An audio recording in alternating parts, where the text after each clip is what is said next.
ஆனா என்னன்னா சார், இந்த மாரியான கூட்டங்கள கூட்டுறது, மாநாடுகள நடத்துறது தமிழக அரசியல்ல புதுசு கிடையாது. எல்லா கட்சிகளும் எல்லாமே கூட்டுறாங்க. 10 கிலோமீட்டருக்கு வாகனங்கள் அணிவகுத்து நிக்கிறதெல்லாம் நம்ம வந்து பார்த்தோம் ஜெயலலிதா மாநாட்டுல, கலைஞர் மாநாட்டுலலாம். ஆனா வந்து இந்த மாரி தொண்டர்களின் கிட்ட போறது, இந்த மாரியான விஷயங்கள் நடக்காது.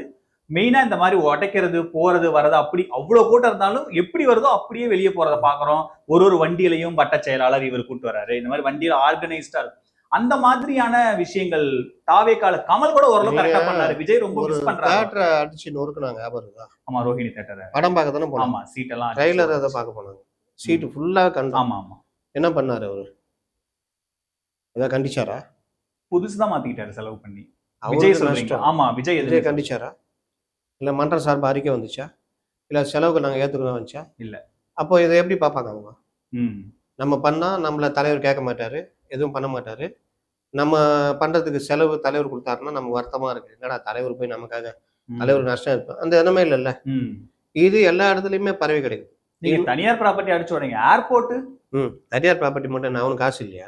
சாதாரணமா சொல்றீங்க. இல்ல, நீங்க ஒரு சென்ட்ரல் கவர்மெண்ட் ப்ராப்பர்ட்டி, ஒரு ஸ்டேட் கவர்மெண்ட் ப்ராப்பர்ட்டி தனியார் வைக்கிறீங்க. அவர் செலவு பண்ணி தியேட்டர் கட்டிக்கிறாரு. அவரு என்ன செலவு? எல்லாருக்கும் செலவு தான். சென்ட்ரல் பப்ளிக் டேமேஜ் ஆக்ட் வந்துடும். பப்ளிக் ப்ராப்பர்ட்டி டேமேஜ் ஆக்ட்னு ஒன்று இருக்கு. அதுல தூக்கி போட்டாங்கன்னா ஜெயிலுக்கு அனுப்பிச்சிருவாங்க.